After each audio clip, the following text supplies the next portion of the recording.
आकाशवाणी मध्य प्रदेश से प्रस्तुत हैं प्रादेशिक समाचार।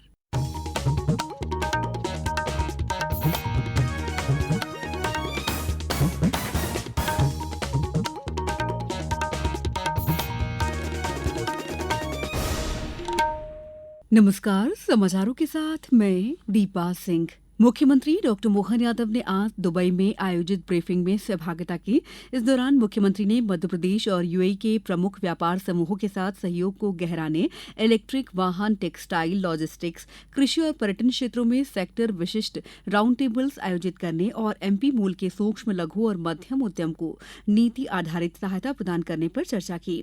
मुख्यमंत्री ने बताया कि दुबई प्रवास के दौरान एक महत्वपूर्ण द्विपक्षीय बैठक में भारत यूएई के बीच विमानन सहयोग को सुदृढ़ करने पर भी विस्तृत चर्चा हुई। अलग अलग दौर की चर्चाओं का हमारे इस टूर का प्रोग्राम प्रारंभ हुआ। सबसे पहले हमारे महावाणिज्य दूत और एम्बेसी के लोगों के साथ विस्तार से चर्चा हुई। भारत सरकार, मध्य प्रदेश सरकार मिलकर के अपने व्यापार को विदेश में कैसे सरलीकृत रूप से करे, हमारे संभावना के कौन कौन से क्षेत्र हो सकते हैं उसको कैसे कैसे देखें। हमारे यहाँ माइनिंग भी है, इंडस्ट्रियाँ भी है, इंडस्ट्रियों में भी सब प्रकार की इंडस्ट्री है, फूड पार्क की भी बड़ी संभावना। उस सब बातों को लेकर के उस तरह के सेक्टर के अलग अलग व्यापारी व्यवसायियों के लिए समय निर्धारण किया। फिर 1-to-1 भी काफी हुई है। 1-to-1 में भी काफी अच्छे लोग मिले। गौरतलब है कि मुख्यमंत्री निवेशकों को आकर्षित करने के लिए 19 जुलाई तक दुबई और स्पेन की यात्रा पर हैं।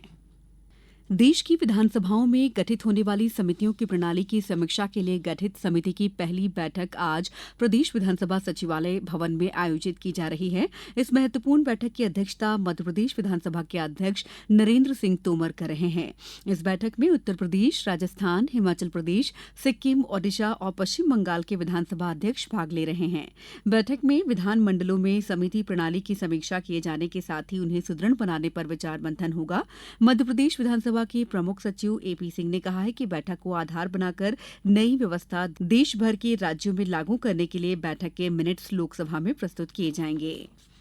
इंदौर में राष्ट्रीय कौशल प्रशिक्षण संस्थान में आज प्लेसमेंट ड्राइव और कल 15 जुलाई को विश्व युवा कौशल दिवस का आयोजन किया जा रहा है। कार्यक्रम एआई और डिजिटल स्किल्स के माध्यम से युवा सशक्तिकरण की थीम पर आयोजित किया जाएगा, जिसके अंतर्गत युवाओं को आधुनिक तकनीक, कौशल विकास, रोजगार और आत्मनिर्भरता तथा तकनीकी सशक्तिकरण के प्रति प्रेरित करना है।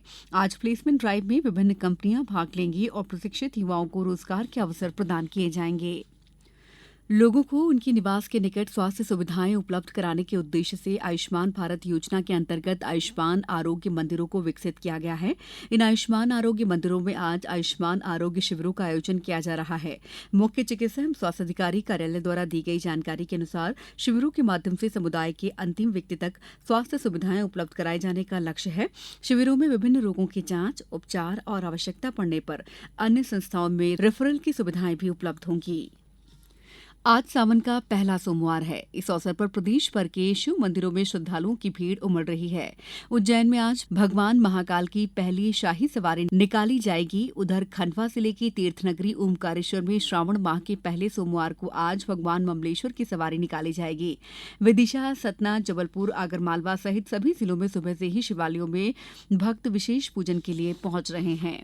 प्रदेश में बारिश का सिलसिला जारी है। कई जिलों में भारी बारिश के कारण जनजीवन अस्त व्यस्त है। लगातार हो रही बारिश की वजह से नदियों और तालाबों का जलस्तर बढ़ गया है। मौसम विभाग ने आज प्रदेश के 35 जिलों में भारी बारिश का अलर्ट जारी किया है। अब कुछ समाचार संक्षेप में। राष्ट्रपति द्रौपदी मुर्मू 17 जुलाई को नई दिल्ली में स्वच्छ सर्वेक्षण पुरस्कार प्रदान करेंगी। नर्मदापुरम जिले में 22 जुलाई से 16 सितंबर तक स्टाफ डायरिया सह दस्तक अभियान चलाया जाना है। सफल अभियान के लिए मैदानी अमले को प्रशिक्षण दिया जा रहा है। खरगोन जिले के बड़वाह के समीप स्थित नर्मदा नदी के पुल के पास आज सुबह एक सड़क दुर्घटना में 2 लोगों की मौत हो गई। इस बुलेटिन में इतना ही। अगला बुलेटिन शाम 7:10 पर। नमस्कार।